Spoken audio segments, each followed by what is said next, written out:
শিগগিরই উন্নত চিকিৎসার জন্য বিএনপি চেয়ারপারসন বেগম খালেদা জিয়াকে বিদেশে পাঠানো হবে বলে জানিয়েছেন দলটির মহাসচিব মির্জা ফখরুল ইসলাম আলমগীর। তিনি বলেন, প্রতিহিংসা বা প্রতিশোধ নয়, গণতন্ত্রের মধ্য দিয়ে দেশকে এগিয়ে নিতে হবে। নব্য ফ্যাসিবাদের উত্থান ঠেকাতে নেতাকর্মীদের সতর্ক থাকার নির্দেশ দেন তিনি।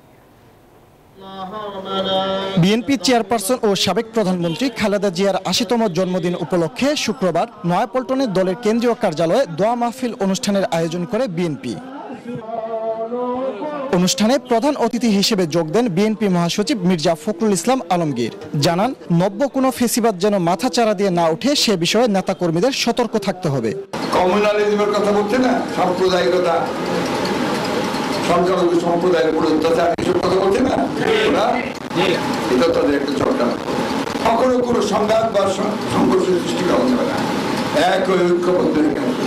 মহাসচিব জানান, চিকিৎসার জন্য দ্রুতই বেগম খালেদা জিয়াকে বিদেশে পাঠানো হবে।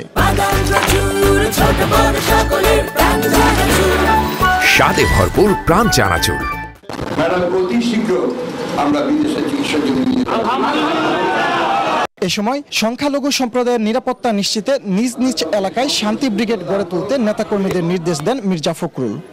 আপনাদের দায়িত্ব হচ্ছে যে নিজ নিজ এলাকায়, প্রত্যেকটি এলাকায় নিজেদেরকে ব্রিগেড তৈরি করবেন, শান্তি ব্রিগেড। শান্তি ব্রিগেড করে পাহারা দেবেন সমস্ত সংখ্যালঘুদের উপাসনালয়, মন্দির, গির্জা, এই সমস্ত পাহারা দেবেন। তাদের ব্যবসা প্রতিষ্ঠান, তাদের জীবনভাবে দায়িত্ব নিতে আপনাদের।